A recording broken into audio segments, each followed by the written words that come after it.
2021 for the Jacksonville Jaguars is possibly the biggest year in franchise history for the franchise. If you look at, what this season is for the team, they're going into it with possibly already the best quarterback in franchise history.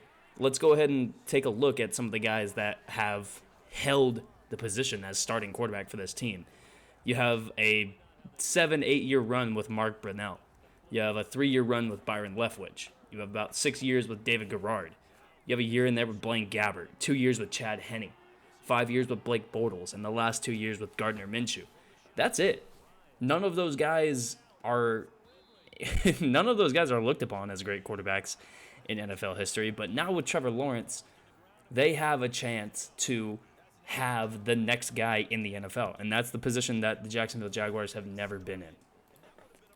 So let's go ahead and take a look at what they did last year. Last year, everything that this team did was bad. Offensively, 21st in passing yards, rushing yards, 28th. Now, even though they're 28th in rushing yards, they did have the 11th best yards per attempt on the ground.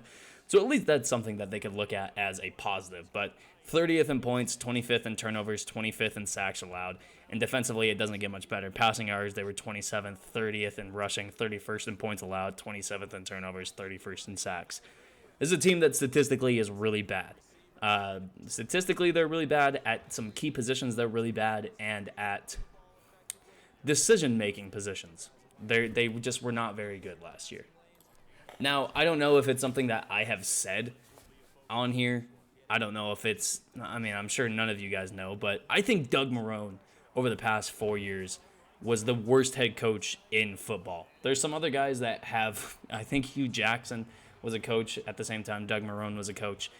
There's some guys in the NFL that are really bad, but Doug Marrone, you can't tell me that Doug Marrone is a good head coach. You can't tell me that Doug Marrone is a good coach in general. So from that standpoint, the Jacksonville Jaguars were playing 2 steps behind the whole season. And for the past 4 years, they've been playing 2 steps behind. Even though they made a conference championship, they just were not. Any team with Doug Marrone as their head coach is not going to be a good team. And we saw that last year when they went 1-15. So obviously, the biggest change going from last year to this year, outside of probably Trevor Lawrence being the day one starter at the quarterback position, is Urban Meyer coming out of retirement and being the head coach of this football team. Now, I don't think Urban Meyer is going to be much better than Doug Marrone at all. But at least what Urban Meyer is going to be able to do with this team, and especially with this offense, is be able to bring things that are successful from aspects of the game, whether it's college football or other aspects that are successful in the NFL already. He's going to bring that to a team where they have a young quarterback, they have a young running back, they actually have 2 young running backs, they've got young wide receivers, they got young players everywhere. And with someone like Urban Meyer, who has throughout his entire career been successful with young players and implementing young schemes or implementing schemes that help out young players in general, this team is going to be much, much better than last year statistically, and they're going to look better just when you're watching the team. They're going to look better. Now, there's other moves that, came to this team outside of just Trevor Lawrence and Urban Meyer. They drafted Travis Etienne with the number 25 pick. They got receiver Marvin Jones from Detroit. They got Carlos Hyde from Seattle. They got Jamal Agnew to be, he's been one of the best return men in football for the past 3 or 4 years in Detroit. They draft Tyson Campbell with the number 33 pick. They get Shaquille Griffin from Seattle. So they made some good moves in the offseason. They did lose a few guys in the offseason as well.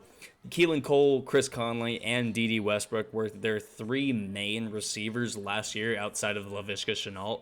So all 3 of those guys are gone. Keelan Cole went to the Jets, Chris Conley to Houston, and Dede Westbrook signed a contract recently to go to the Minnesota Vikings. They lost some defensive line depth as well, with Al Woods and Avery Jones leaving the team to go to Seattle and Tennessee, respectively. But I think if you look at what they lost compared to what they gained, and even if you're not comparing it to what they gained, they're not losing a whole lot between Keelan Cole, Chris Conley, and Dede Westbrook.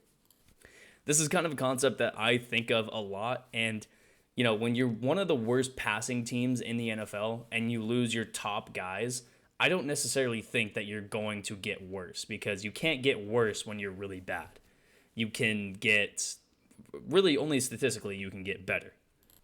There's a few key things to talk about at some major positions for this Jacksonville team going into this upcoming year. Obviously, the biggest position in football, whether it's collegiate, high school, whatever level it is, the main, most important position is quarterback. Everyone knows that.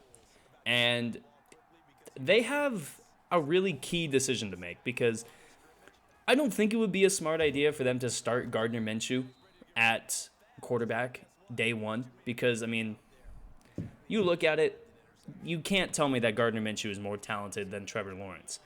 And if you look at statistically what Gardner Minshew did for this Jacksonville franchise last year, you can't tell me it's a better idea to start Gardner Minshew and just have him play at a below average level instead of just playing Trevor Lawrence and possibly have him play above to, either average to slightly above average and actually get him developed.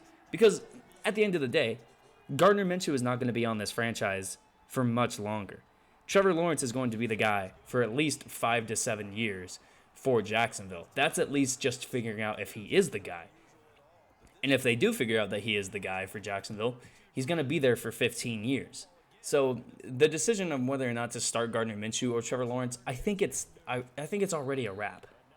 I think Trevor Lawrence is going to be the guy, and Gardner Minshew probably is not going to be on the team by the end of the season. And as far as the position groups on this team are concerned, they actually are scary deep. You look at the running back position, they drafted Travis Etienne. They signed Carlos Hyde. They had James Robinson, who last year I think was the best rookie running back in the NFL. They have some other guys like Chris Thompson and Dario Gumbawale and Devin Azebo, who, even though those are not names that are known to the everyday NFL fan or someone who doesn't just pay attention to the Jaguars, having 5 to 6 guys at that running back position, they're going to end up cutting 1 or 2 of them, obviously. But they're scary deep at running back. Any successful team in the NFL right now has at least 2 to 3 running backs that they can count on. And at wide receiver, the same exact thing can be said. They have DJ Chark. They have Laviska Shenault. They have Marvin Jones. They have Pharaoh Cooper. Laquan Treadwell, they're giving a 1-year prove-it deal. Colin Johnson played well last year. Philip Dorsett is a proven guy in the NFL. They have a lot of guys at every single position group on the offense. The only position group that is kind of weak is tight end. It's led by guys like Chris Manhertz, Jamo Shaughnessy. There's a little bit of Tim Tebow in there. They drafted Luke Farrell this last draft. So tight end is not great, but I think that gets supplemented by the fact that their offensive line is actually pretty good. They've got Jawan Taylor and Cam Robinson at the tackle position. Andrew Norwell and A.J. Cann are some decent guys at guard. Brandon Linder is one of the better centers in the NFL. Just in all, this offense I think is going to take an uptick. And a lot of it starts with Trevor Lawrence. I think he's really going to be the guy to lead this team offensively to the next era of their football and bring them above what they were doing last year. It's going to be easy for him to do that, I think. Defensively is where this team scares me because, listen, I love Joe Schobert, but if he's your starting middle linebacker, I think your defense has a ceiling because, yes, he's going to get you 100 tackles a year. Yes, he's probably going to be actually one of the leading tackle getters in the NFL. But if he's your main guy on defense, I don't know how great your defense can be. They have some other really good guys. They have Miles Jack, who is a great player. Kayvon Chason, who I think is going to develop into one of the better speed rushers in the NFL. Josh Allen is a good player. Roy Robertson Harris, coming over from Chicago, is a good guy. Dwayne Smoot, who I believe he got injured last year. I could be wrong, but he's a decent player at that end position as well. Malcolm Brown, Taven Bryan. They got some good guys defensively, but I just don't know how well they come together. Defensively, where I'm actually really excited to watch them is at that corner position. Because, like I said earlier, they did draft Tyson Campbell. If I didn't say that, I meant to say that. They did draft Tyson Campbell in the second round. They signed Shaquille Griffin off the Seattle roster. C.J. Henderson is a good young corner in his second year this year. Trey Herndon is a decent player. Sidney Jones is decent. Their defensive back room is actually really talented. They have some other lower-named guys like Luke Barku, who I think is going to have a good year this year, whether it's just special teams or whether he has to step up on defense. I think he's going to be a good player for them as well. So, last year the Jacksonville Jaguars went 1-15.